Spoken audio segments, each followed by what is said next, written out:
Welcome, everybody. We've been talking a lot about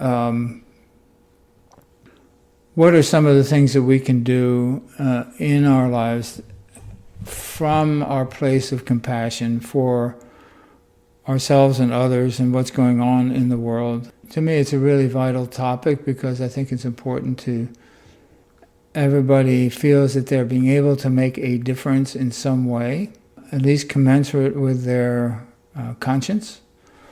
And we've talked about compassion for people who are causing all these problems, and how do we do that in a sincere way. It comes up a lot. I got more and more clients asking the same questions. To review a little bit, is that when we go back to compassion, number one is to establish a foundation for the compassion with the mindfulness practice. And what that does is helps us be able to be more resilient and to be more emotionally balanced, to be able to pause even when there's the emotions are strong and ponder what it is to do next. That pause is sometimes a real lifesaver. And then in that we bring compassion into that arena, and we begin to be able to think about the way things are going in the world, and be able to remain steady, and be able to ask the question, if there's anything I can do, let me know. What can I do? And that's a really important question. There was a thing on NPR, there was an interview in NPR several weeks ago about this group of Navy SEALs who were no longer in the military. They'd been discharged. And they went to, I believe it was in Florida, and there was a coral reef that wasn't dead, but it was bleached. So it was the last stage before dying. And they found out that if they put, they put more coral from healthy reefs and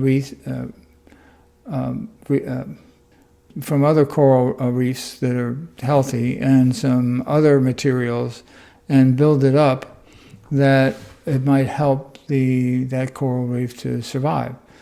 And that's what actually happened. And the amazing thing, one of the guys said that he was just so happy to be able to serve his country in this new way that he never would have guessed that he would be able to do. And they accomplished what it would take ordinary citizens probably 2 or 3 weeks. They accomplished it all in about a week or two. I mean, tons of material, and they got in the water and put it, seeded, so to speak, that coral reef. And just to hear the guy talk about feeling useful was amazing, and because it's not always the case with our former veterans, and with our veterans, the former service people. It can be anything, volunteering at the local nature preserve, or there's a friend of mine who is he's a really interesting guy. He was an underwater archaeologist for 25 years. And then decided to go into dentistry, and was a dentist, a really good dentist, for a number of years, and recently retired. And I was concerned because somebody who spends 25 years underwater, and with nature, and then another 15 or whatever, it was 20 years working in dentistry, being of service to people. I mean, for that kind of person to sit around and do nothing is not a good idea. So I said, what are you doing? And he said, well, he's volunteering with a local nature preserve, and he gets to test and assay the water on a regular basis and report that to the various authorities. But he goes around to different parts of this park, and it's a relatively small park and a relatively small river that they're taking care of, but he's taking care of nature, and he's really happy about that. We don't all have those same opportunities. Landlocked here, I'm not too far from a lake, but my service lies obviously in other directions. But by doing something is really important. So one of the things that I found happening to me at one point, and one of the things that we've talked about in these sessions, is when we think about what's happening, it's easy to project a dismal future from that. That can be overwhelming, meaning it can lead us into a state of, like we talk about, helplessness and depression or whatever. And when we begin to lose hope for the future, that really diminishes our quality of life quite a bit. And then we talked about that compassion is really still kind of the key. His Holiness Dalai Lama wrote a book called Compassion, the radicalism of our time. Back in the 60s and 70s, the radicals were the students running around the universities protesting police involvement or whatever, or apartheid or discrimination. Those were the radicals, and those were the radicals that Senator Joseph McCarthy wanted to put in jail and have,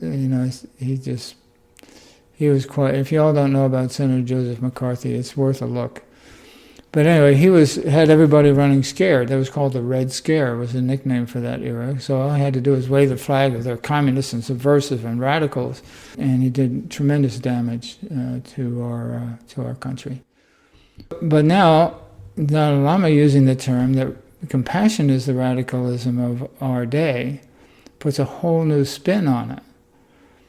We're not looking to, and this goes also for our mental health, just getting rid of the bad stuff is not the point. It doesn't really work.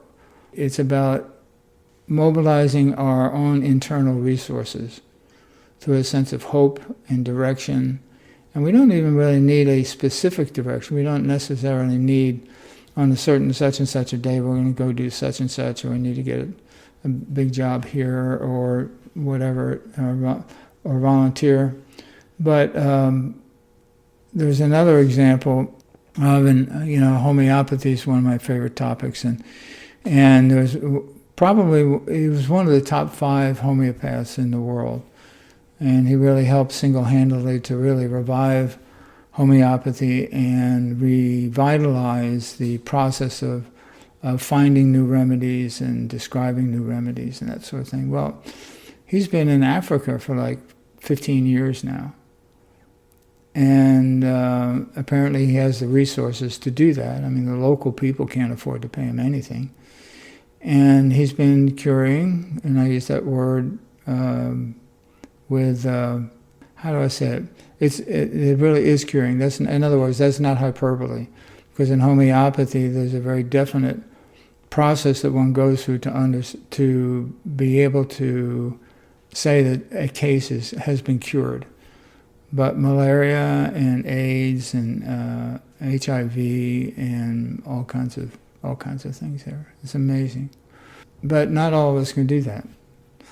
I thought about going down there at one point, and studying with him for a while. He has people come down, and volunteers come down all the time and study with him. But I thought, it's sort of like circumstances kept me in this seat, which I'm really grateful for. These are the sort of grand things that I mentioned, and like my friend, it's a small thing, a relatively small thing. They need somebody to test the water once in a while and assay it and then send it into the state. But he's feeling useful, and he's protecting, our natural resources, and he's being kind of a steward of this river. And he's just a white guy, Normally it's indigenous people that have those kind of feelings, but it can be anything. So I was thinking, one of the things that can be helpful in this discussion, and it goes along, it's sort of the next step in this idea of resonance that we talk about, of if we feel we can't do anything, then let's start with resonance. Let's start with being compassionate toward ourselves and our loved ones, people that are close to us, and just let that resonate. And if we're feeling off, do what we can to do that and talk with others, or somehow get back on center in a sense of well-being. and begin to resonate that to others, and being wherever we are, to just resonate a sense of peace and wisdom and compassion. Because the dilemma, the paradox is that compassion becomes dispassionate. And what I mean when I say that is we've talked about a number of times, that compassion is so compassionate, it doesn't discriminate. Meaning that compassion is, when compassion is at work, it extends to everyone. Even some of the worst people who have poisoned the planet and are bombing people as we speak and that sort of thing, they are under the umbrella of compassion. They might not know it, but that's offered to them as well. You know, I was at a memorial service for a friend of mine recently, and there was a long church service to it, which was really beautiful. But in one of the readings, I think it was from Ecclesiastes. I got to go back and find it. But there's a line that says that God says, "And I will break their hearts of stone." I thought, well, that's rude. I mean, but the idea is that people have to open up and want this gift called awareness and wisdom and compassion. And they can't really imagine anything other than their schemes and ploys and the way that they're going about things. They can't imagine anything else. They think everything else will fail. So they keep doing whatever it is they're doing. Or they're motivated strictly by hatred, which seems to be the case in a lot of what's going on. And hatred is fueled by a sense of power and control, which, when that occurs, unfortunately, the natural development is that they will make things so bad that they will have to see the truth at some point. You know, it's like Hitler saw the truth at some point and committed suicide. But there was millions of people left in the wake. But we do it anyway. I thought today we'd talk about, or think about, and talk about the dreamers, the positive sense. Not the dreamers in terms of those of us who like to sort of float off and go away and be in our own little dream bubble. That's not what I mean. It's the people who are really see and dream a new future. And the people who are now seeing that future and are doing things toward that future. Whether it's, I mentioned a friend of mine in Mexico, he and his wife built a house out in the country, a couple hours outside of Mexico City, where they can be self-sustaining if they need to. And he and his wife had this idea, and had it for 10 years now, and they finally built it.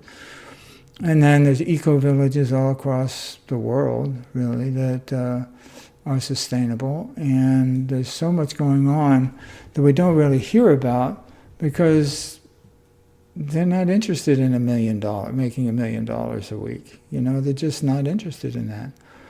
And so that it doesn't come up on our radar on LinkedIn or anything like that. But when we start looking, we can find all kinds of wonderful things out there. And next week I won't be here, so I'm going to put together an email as a substitute for next week with a lot of these references. I was looking up contemporary environmental artists, amazing stuff, wonderful stuff.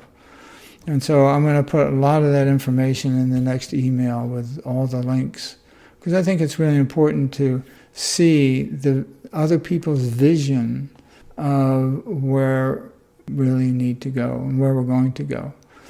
Because the truth is, no matter how bad things are, nothing lasts forever.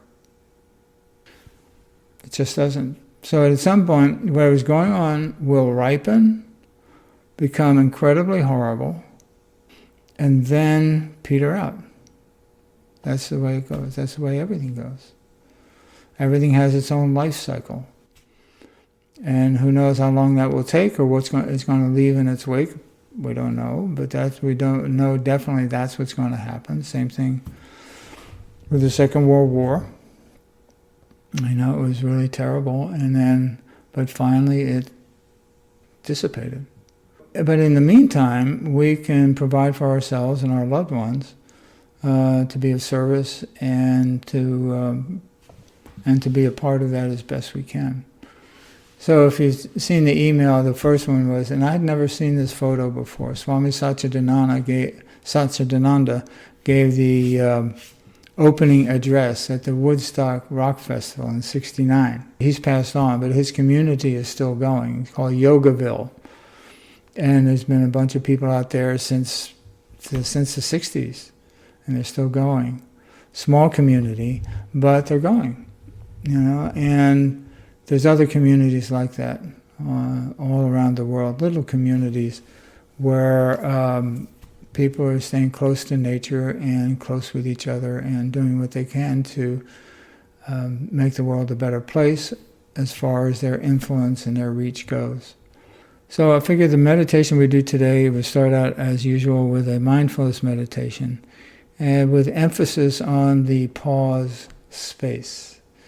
In that space between stimulus and response, and bringing our awareness into that space as much as we can, or receiving that, so to speak, that being as aware as we can of that space, and connecting with that space, because that's a really important place. Everything else exists up our head, and what exists between stimulus and response. That's what underlies sort of everything. And that space is a really luminous, numinous place. So we'll do that, and then with that as a basis, then begin some compassion exercise, bearing in mind that it's not about fixing anything or anyone. And one story to illustrate this: we never know what kind of good we're going to do. There was a very good friend of mine for a long time. He was, I know him like 30 years, and he passed away. He was a terrible alcoholic, but he was raised in a very wealthy and very affluent part of Dallas, and knew all the people. Like all of his friends had street names named after them and buildings, that kind of guy. But he was really a good person. He was telling me, it's a kind of asked, like, how did you finally get sober? He was an alcoholic, and he finally got sober. And he said, well, he was in a taxi in Las Vegas at one point.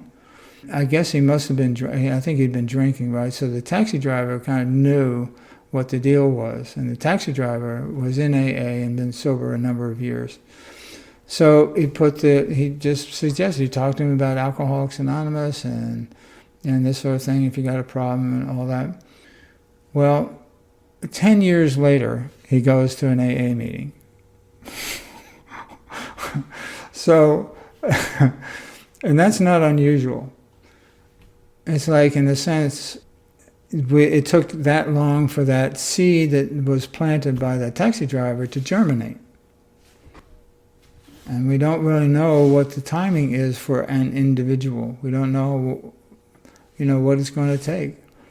But he had to go through more problems, creating more problems, and problems with his family, and so on and so forth, to get the idea that he just couldn't do it anymore. And then he was sober 37 years or something like that when he died.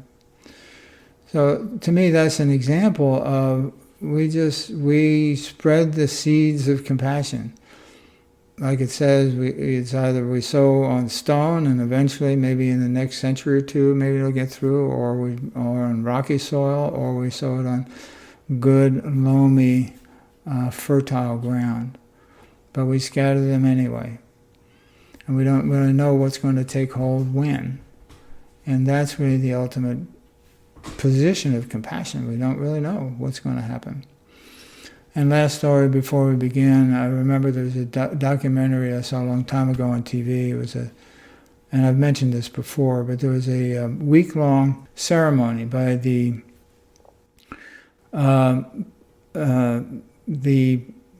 priests of Bali. There was a raised days, and there were like 8 or 9 of them or something like that, and they were involved in this week-long series of ceremonies. After it finished the interview of the people who were documenting this thing, I went to one of the priests and said, well, this is wonderful, this is enormous, this is all the effort you put into this and so on and so forth, all these people here, and what do you think, what do you expect will happen? He said, we have no idea, don't know. It's the intention and it's the doing what we can that seems to make the difference. So I'll be providing a bunch of out-of-the-box thinking. People who are doing as out-of-the-box thinking, artists doing beautiful stuff, and politicians and lawyers and all kinds of people thinking about what if we could, and taking that hope and turning that into a vision. Because normally the word a dreamer, as I said at the beginning, it means that somebody's just kind of unrealistic and they don't have their feet solidly on the ground, as opposed to visionaries. And so the difference between a dreamer in the negative sense and a visionary is we start thinking about what it really could be, and we start getting involved in some way, whether it's just reading about things or whatever it may be.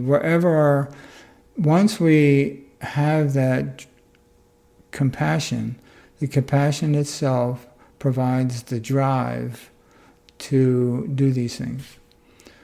Compassion becomes the motivator.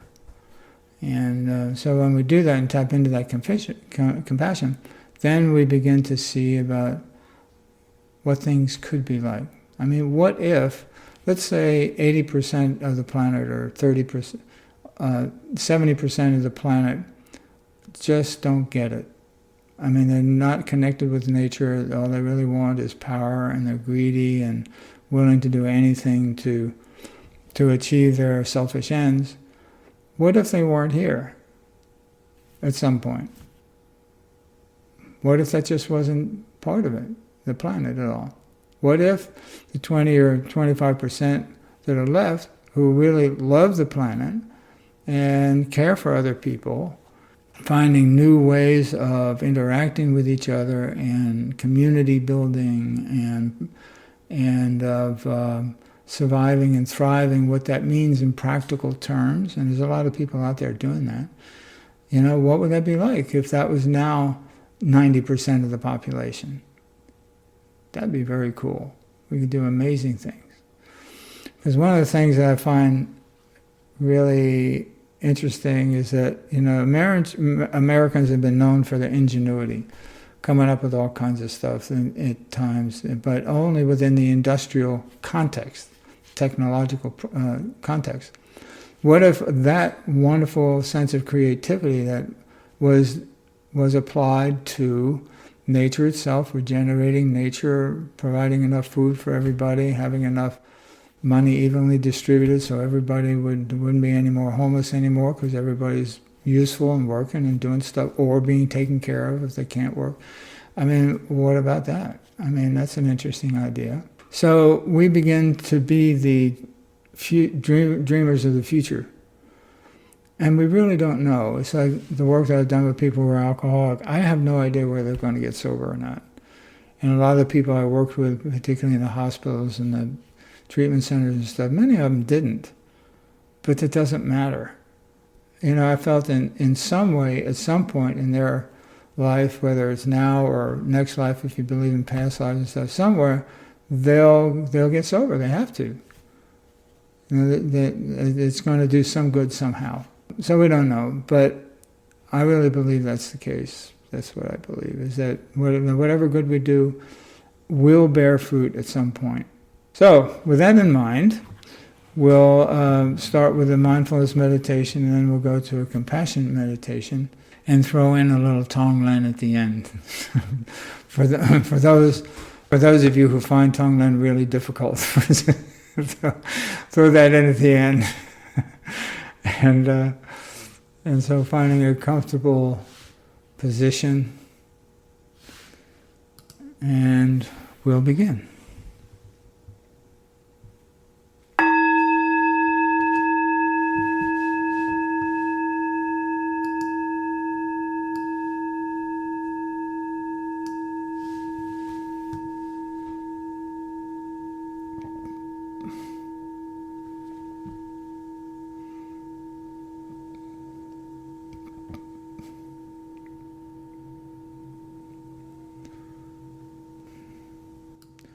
And now just settling down into the ease of the moment.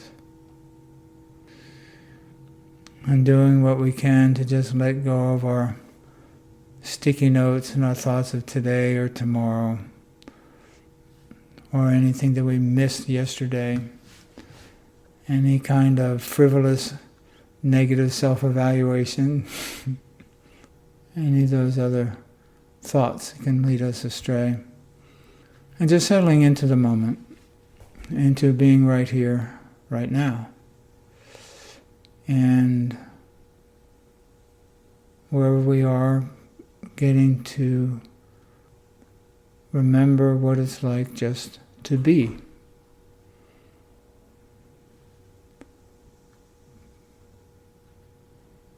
Perhaps noticing the points of contact with wherever we're sitting, the floor, the bed, or the chair. And realizing that our body is sitting in stillness.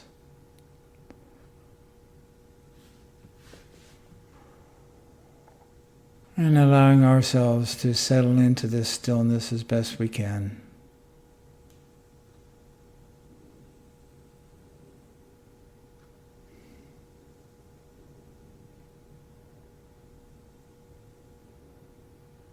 And even though we may feel our heart beating, the body itself is still.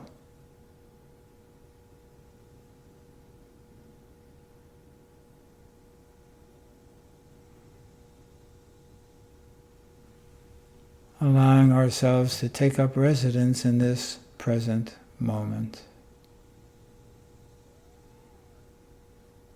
And if and when thoughts or feelings arise, letting them float on through, or recognize them and let them go. And they will float away like a puff of smoke.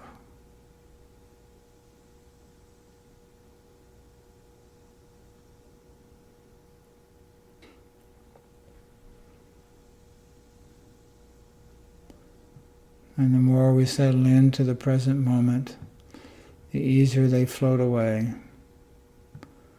And each time they float away, we become more aware of the present moment.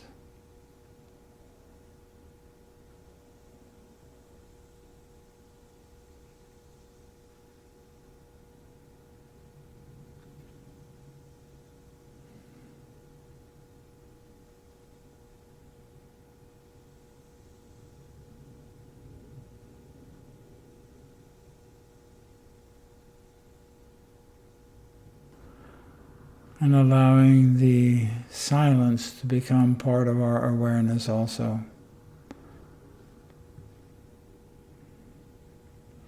And even if there's thoughts floating around, when in stillness and silence, we may hear it or see it, but we don't have to pay much attention to the disturbances.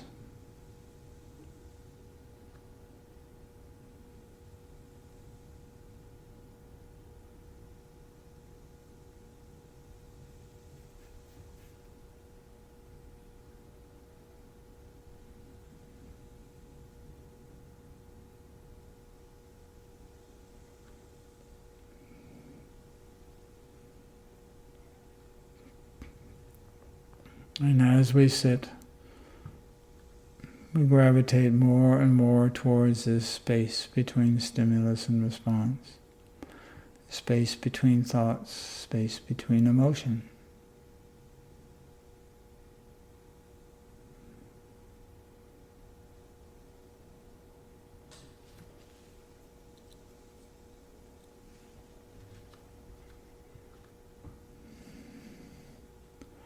And each time returning more and more aware of this space.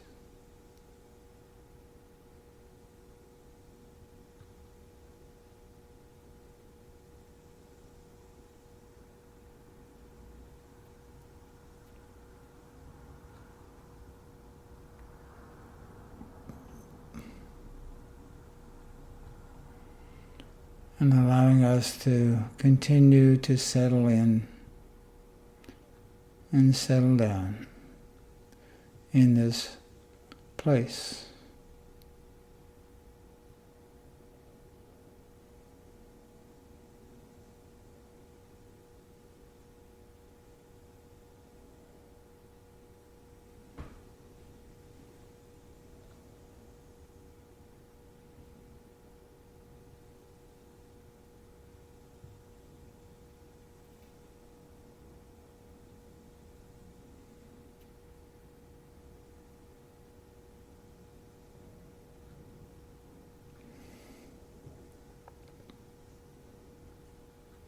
And resting our awareness as best we can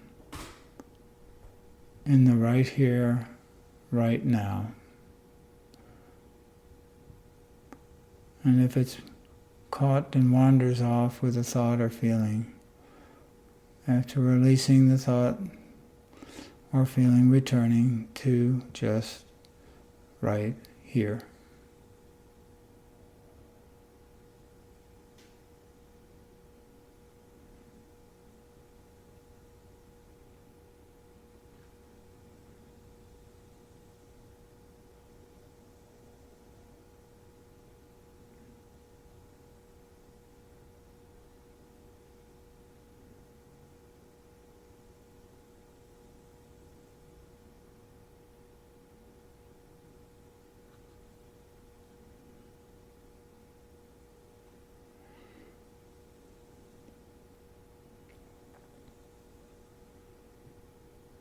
Allowing us to sit peacefully as best we can.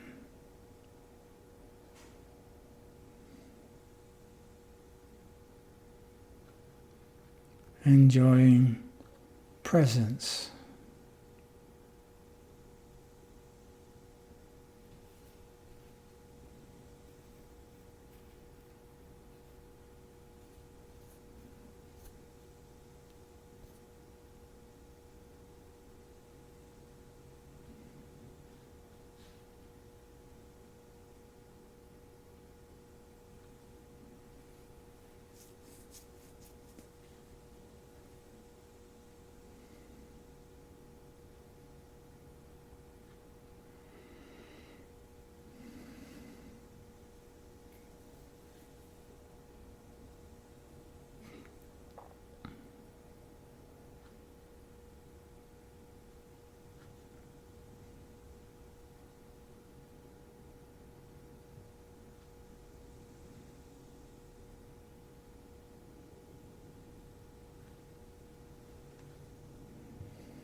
And finding there this sense of equanimity,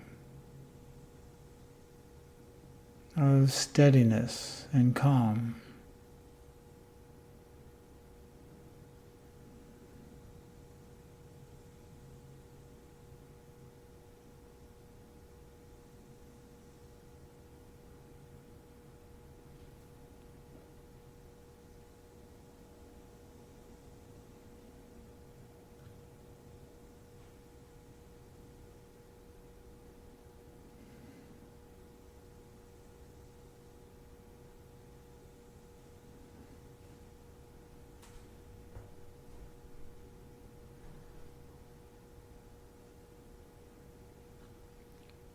And allowing ourselves the enjoyment of just being with this space for a little while.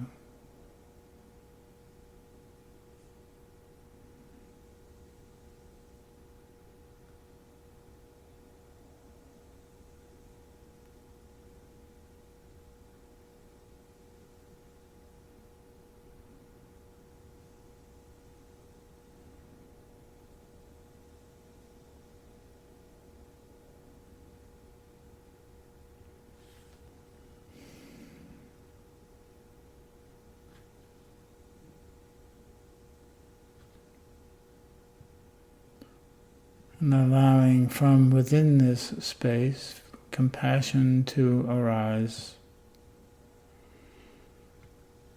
And however it appears to you as a light or sound or just a feeling.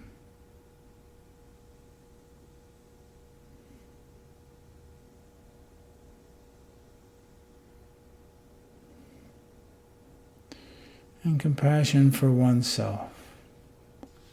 Perhaps bringing to mind the series of difficult times that have brought you to this very moment.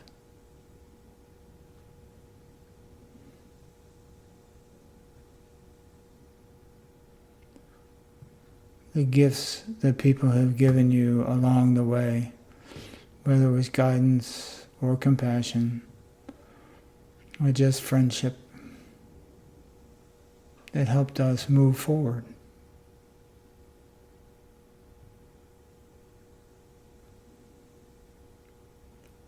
So that we could be here right now on this very day, in this moment.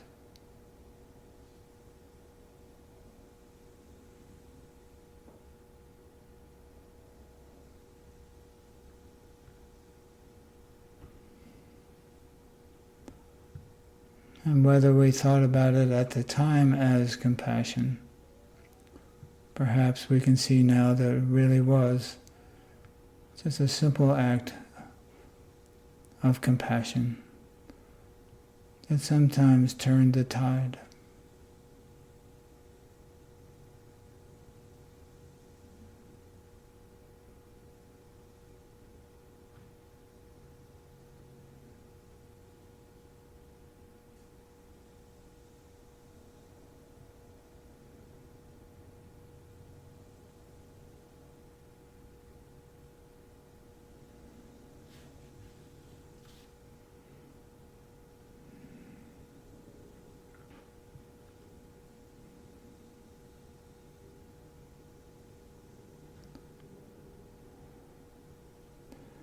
And with a sense of gratitude, honoring those times, those moments, and appreciating them.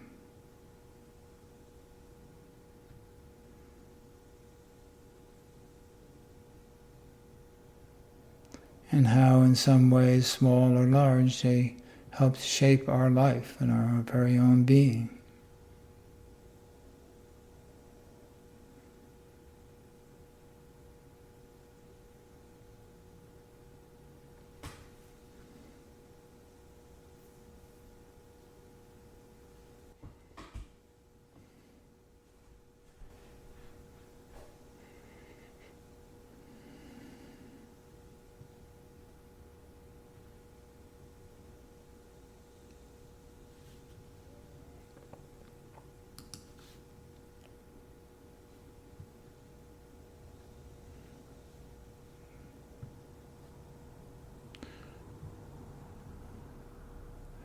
And acknowledging all this with sincere gratitude.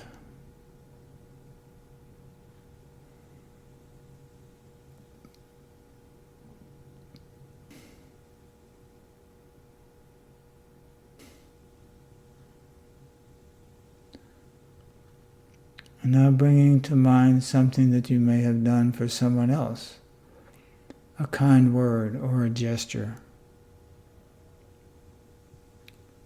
in a time of need, or just a kindness, whatever it may be, whether it's something small or larger, but knowing that it had some positive impact on that other person.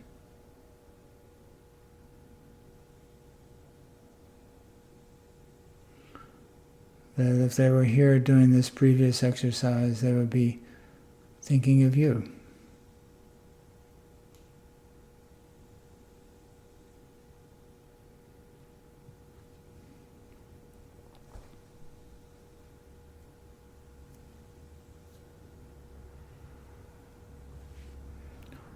It could be from childhood or at any point in life. Could have been in an official capacity with a coworker or not, with family or strangers.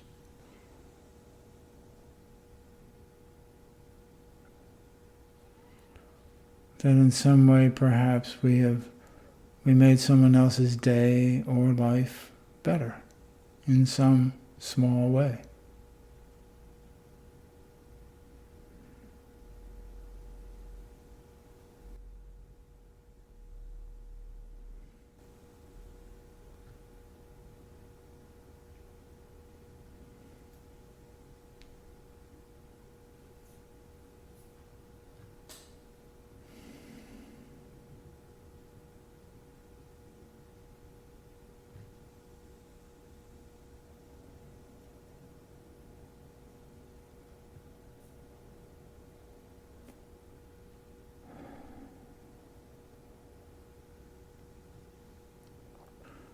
And realizing that these kindnesses, these caring and moments of compassion received and given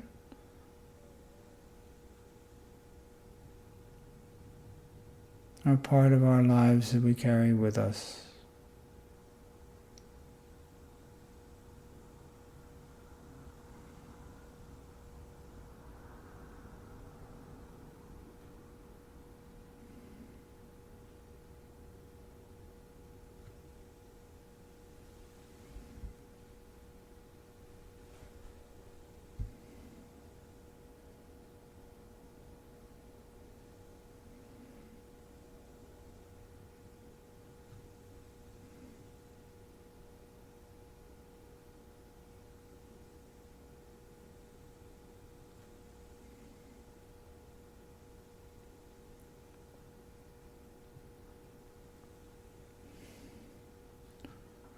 And now we begin the Tonglen practice a little bit with just noticing and breathing in through the nose the coolness of the air, and when we breathe out, how warm it is.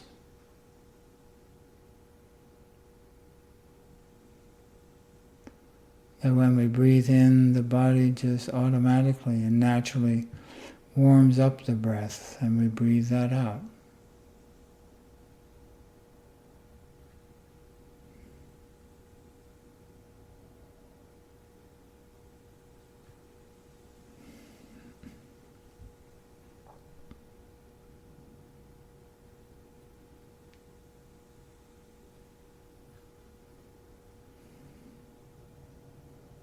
And notice that this just happens naturally.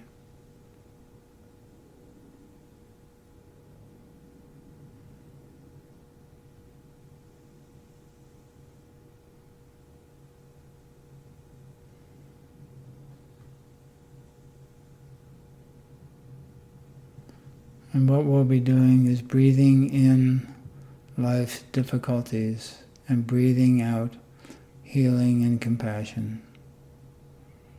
Now, if you've not done this before and it becomes too difficult, which it can be at times, to just simply extend compassion to every being, past, present, and future. It's pretty much the same thing. So to begin Tonglen, conceiving of the difficulties in the world, however you wish, could be as dark smoke or a feeling or whatever it may be, and that we breathe that in, and in our hearts it's transformed into light and healing and compassion, and that's what we breathe out. It's important to understand that when we breathe this in, it's not harming us. And when it's transformed, it's completely transformed without leaving a trace of the dark side. It's all transformed into compassion, and that's what we breathe out. So we become the transformer of the ills of the world, transforming it into wisdom, compassion, kindness, loving kindness, and caring.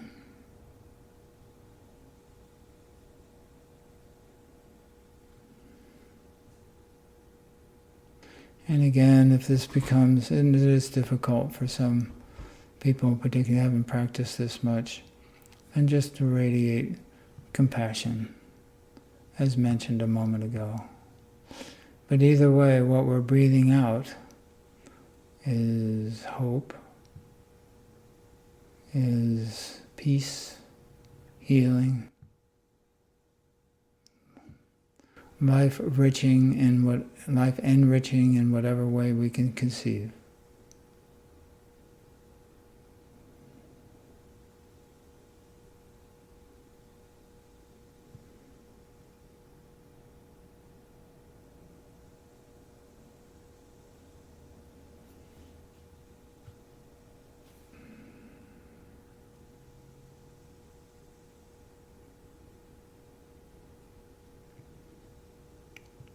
allowing us to make our contribution in resonance with healing and well-being and the flourishing of life itself.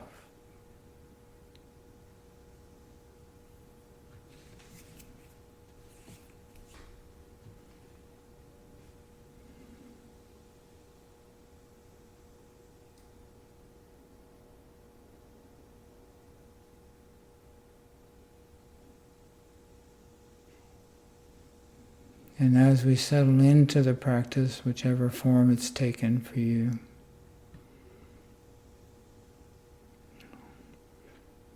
it soon becomes automatic.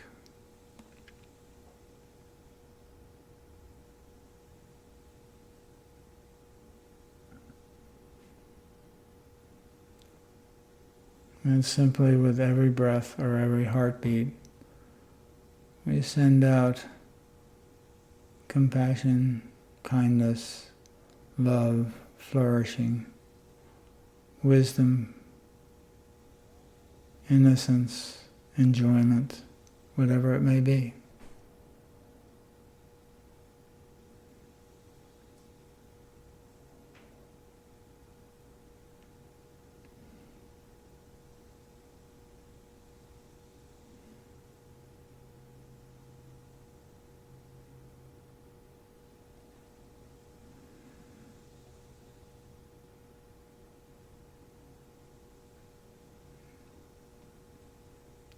Aware of this is something that we are actually doing.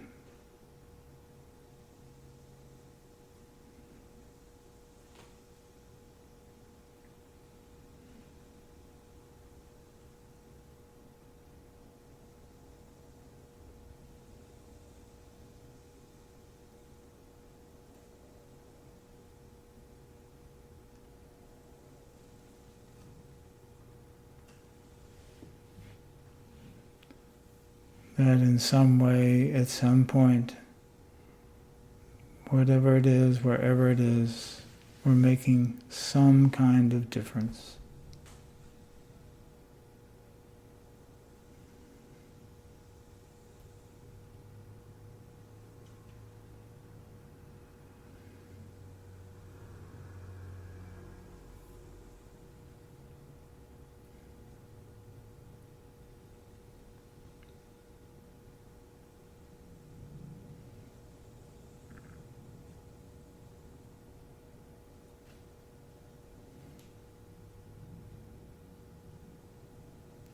Allowing ourselves to participate as fully as we can in the cycle of life.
And allowing ourselves to enrich our lives and others' lives in some way.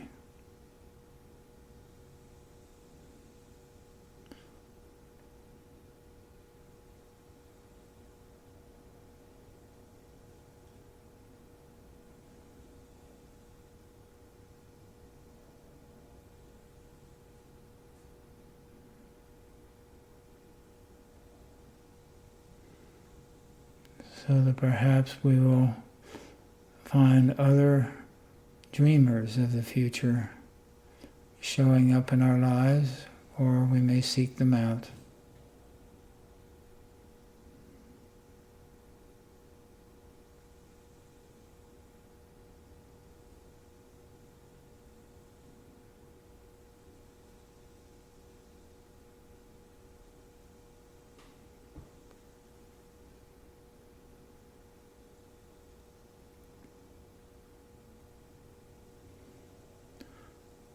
knowing that in some way today we have made this world a little bit better place. Perhaps sown a few seeds here and there, and perhaps we're given a few ourselves along the way.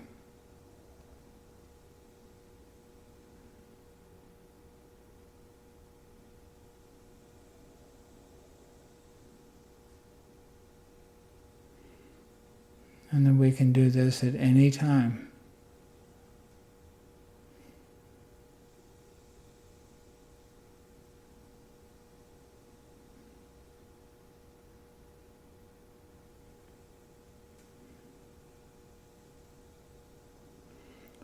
Because it is this connection that underlies all the other activity in the world.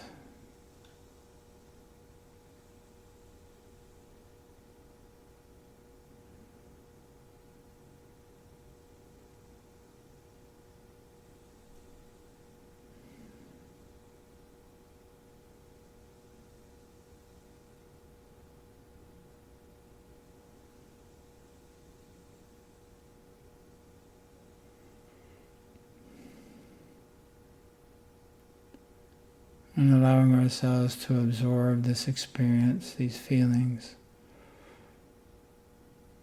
as best we can.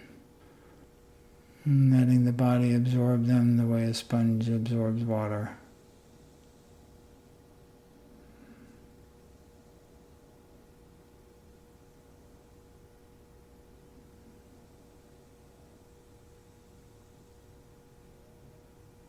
So that when the bell rings again, you can bring this with you as you go about your day.